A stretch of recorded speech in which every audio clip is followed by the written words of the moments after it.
Hey, so what's going on with the market? Because it is definitely changing and we are tracking it very closely. I'm Dan Beer with Beer Home Team here at eXp Realty, and I want to go through a conversation that I had recently with my lender that I thought was extremely eye-opening, pertaining to all of the changes that we're all seeing out there, right? For sale signs are sticking around longer in your neighborhood than they used to. We're just simply at that point where we're entering the next market cycle.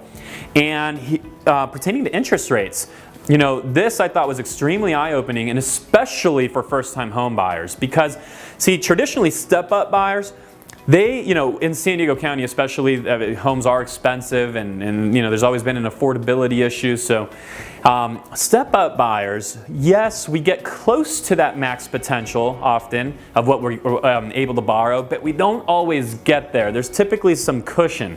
But for the first-time home buyer, they're typically stretched to the most that they could possibly do, the most they can borrow, the most home they can buy, because they're trying to get into this market.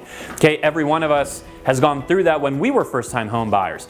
But for them, it really comes down to the math. When the interest rates change, okay, interest rates today versus what they were at the beginning of the year, that change in rate, because first-time home buyers have always gone to that max, what we call debt-to-income ratios, that max borrowing potential, when that rate changed, when it jumped, then guess what happened? They literally got disqualified.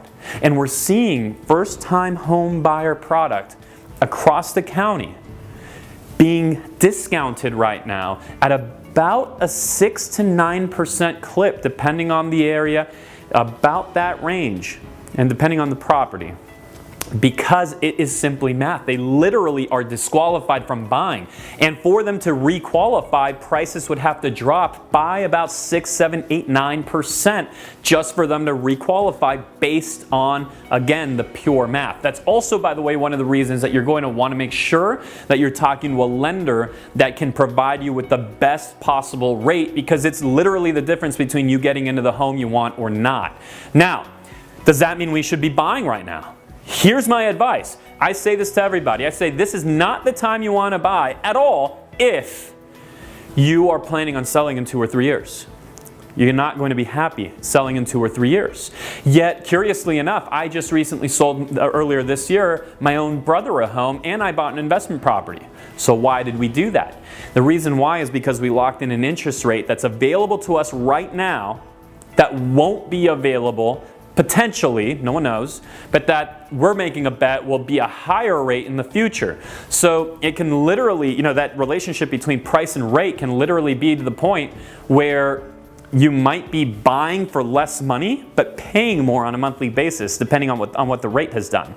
So the answer to whether you should buy right now or not is, if you see the home you want, if it's right for you, right for your family, and if it's the lifestyle you're looking for, and the payment makes sense, and you're happy and ready to hold it through the down cycle and into the next up cycle, then you move it forward with that, absolutely no questions asked. You go into that for sure, because you're also locking in today's rate, and we have to live somewhere. The temporary dip we don't mind, because what we're going to be looking at is the rise on the other side. But if that's I want you to have a 7, 10 year or so time frame if that's your strategy. If you know you're selling your home in 2, 3 years, rent, don't buy, and don't let anybody push you into doing something different. If you want personalized advice, give us a ring here. I'm Dan Beer with the Beer Home Team, and I'll look forward to putting, just sitting down and actually looking at the details of your specific situation. But that's what's going on with the market right now, and we will keep you updated as we see how this thing continues to move along, because it is the beginning of what is invariably and undoubtedly a changing market.